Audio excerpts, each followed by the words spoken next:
एक बड़ी खबर सामने आ रही है जिसने पूरे देश को गर्व से भर दिया है। जो काम बहुत पहले हो जाना चाहिए था वह भारत ने अब कर दिखाया है। एक तरफ जहां अमेरिका लगातार भारत पर दबाव बना रहा था, अपनी शर्तें मनवाने की कोशिश कर रहा था, वहीं दूसरी ओर भारत ने एक ऐसा पलटवार किया है कि अमेरिका भौचक्का रह गया है। जय हिंद दोस्तों, इस नए धमाकेदार एपिसोड में आपका स्वागत है। कहते हैं ना, बुरी संगत का असर दूर तक जाता है। कुछ वैसा ही असर हमें अमेरिका और उसकी कंपनियों की चालबाजियों में देखने को मिल रहा है।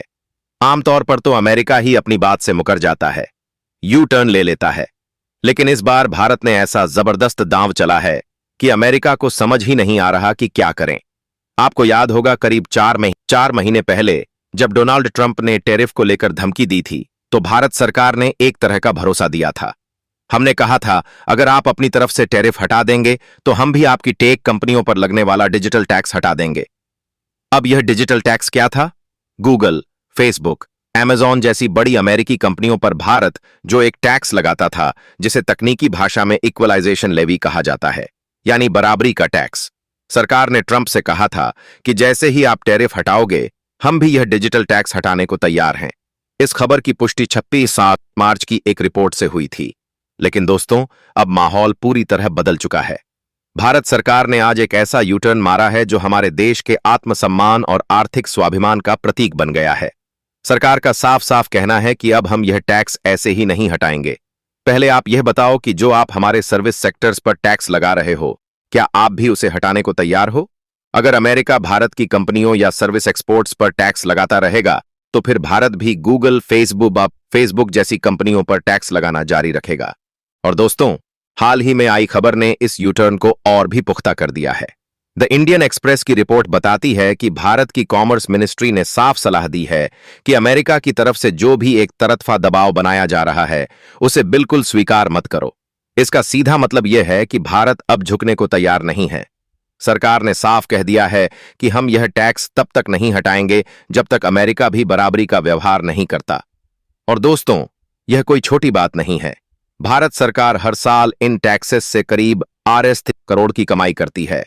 पहले इस पैसे को देश हित में छोड़ने का फैसला किया गया था, लेकिन अब भारत ने साफ कह दिया है कि अगर अमेरिका कुछ नहीं देगा तो हम भी कुछ नहीं छोड़ेंगे।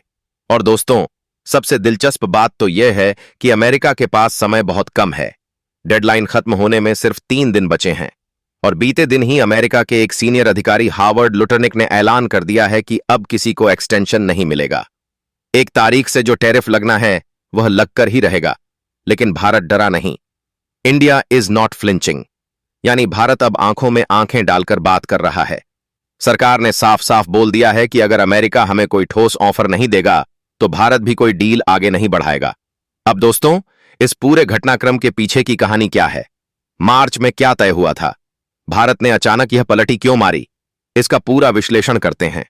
लेकिन उससे पहले इस वीडियो को लाइक करें, चैनल को सब्सक्राइब करें और घंटी जरूर दबाएं, क्योंकि आपके लिए भले ही यह 1 सेकंड का काम हो, लेकिन इससे हमारी काफी बड़ी मदद होती है। तो दोस्तों, जैसा हमने देखा, भारत ने अमेरिका को डिजिटल टैक्स के मामले में साफ साफ कह दिया कि अब झुकना नहीं, बराबरी चाहिए। अब थोड़ा पीछे चलते हैं, समझते हैं कि यह डिजिटल टैक्स क्या है, क्यों लगा और कैसे अमेरिका इस पर दबाव बनाता आया है। तो देखिए, जब डोनाल्ड ट्रंप सत्ता में आए थे तो उन्होंने एकदम से ऐलान कर दिया था कि हम दुनिया भर की कंपनियों पर भारी भरकम टैरिफ लगाने वाले हैं। और बस इसी दौरान भारत ने भी मार्च के महीने में एक रणनीतिक फैसला लिया कि हम अमेरिका की बड़ी टेक कंपनियों से टैक्स वसूलना बंद कर देंगे अगर वह टैरिफ हटाते हैं।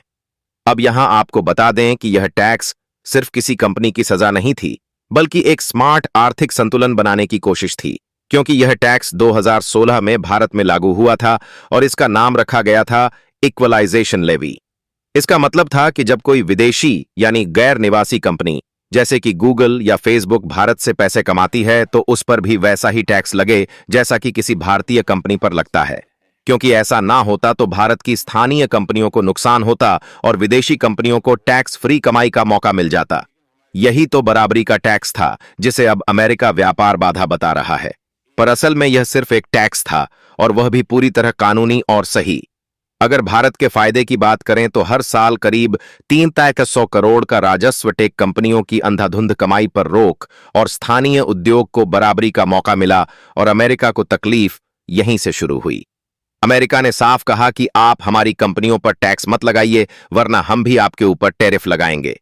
भारत ने पहले तो झुककर कहा ठीक है, हम हटाने को तैयार हैं, लेकिन अब वाणिज्य मंत्रालय ने कानूनी सलाह के आधार पर कह दिया है कि अमेरिका का प्रस्ताव मानना भारत के हित में नहीं है। अगर हम टैक्स हटाएंगे तो अमेरिका को भी हटाना होगा। एक तरफा फैसला अब नहीं चलेगा।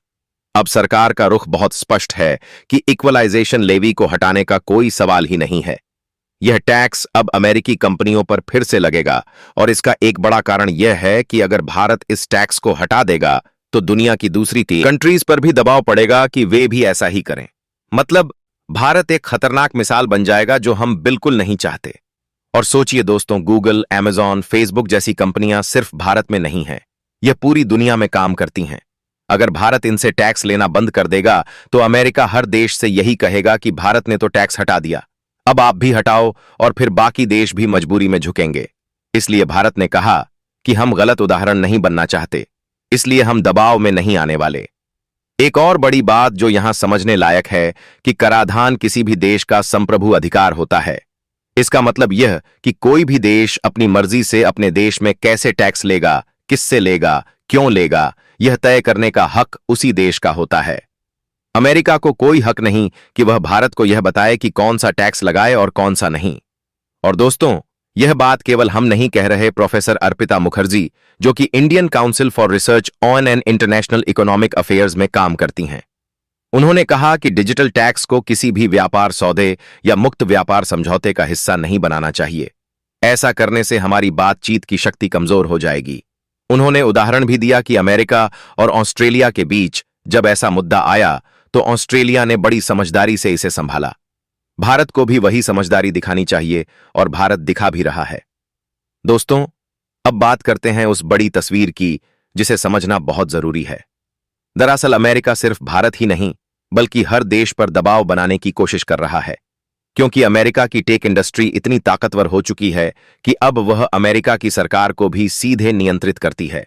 इसी का फायदा उठाकर अमेरिका ने हाल ही में इंडोनेशिया से डील साइन करवा ली और इंडोनेशिया मान भी गया। अब अमेरिका को लग रहा है कि जब इंडोनेशिया झुक गया तो कनाडा, ब्राजील, साउथ कोरिया और भारत भी मान जाएंगे। लेकिन भारत ने साफ कह दिया है कि हम किसी के दबाव में नहीं आएंगे। लेकिन चौंकाने वाली बात यह है कि इसमें भी दोहरापन दिखाया जा रहा है। जहां अमेरिका ने भारत के डिजिटल टैक्स को भेदभावपूर्ण उपाय कहकर बदनाम किया और धारा 308 के तहत जांच शुरू कर दी, जिसमें कहा गया कि यह टैक्स अंतर्राष्ट्रीय मानदंडों के खिलाफ है। अमेरिकी कंपनियों की टैक्स लागत दोगुनी हो रही है और यह एक व्यापार बाधा है। लेकिन दूसरी ओर जब भारत अमेरिका की कारों पर टैक्स लगाने की बात करता है तो अमेरिका कहता है कि यह तो हमारी राष्ट्रीय सुरक्षा का मामला है। मतलब जब अमेरिका टैक्स लगाए तो सुरक्षा और जब भारत लगाए तो भेदभाव, यानी यह क्लासिक डबल स्टैंडर्ड है। फिलहाल भारत का संदेश है कि अब दबाव नहीं, बराबरी चाहिए। और दोस्तों, यह जो भारत ने कदम उठाया है यह सिर्फ टैक्स का मामला नहीं है, यह आर्थिक आजादी और राष्ट्रीय स्वाभिमान की रक्षा है। अब देखने वाली बात यह है कि अमेरिका अगले कदम में क्या करता है। बाकी धन्यवाद दोस्तों। अगर आपको लगता है कि भारत का यह स्टैंड बिल्कुल सही है तो इस वीडियो को लाइक कीजिए, कमेंट में लिखिए। भारत अब चुप नहीं बैठेगा। और इस वीडियो को अपने मित्रों के पास साझा करने के साथ साथ इसी तरह राष्ट्रहित से जुड़े जानकारीपूर्ण और ज्ञानवर्धक वीडियो देखना चाहते हैं तो चैनल को सब्सक्राइब करके बेल आइकन को भी जरूर दबा दें।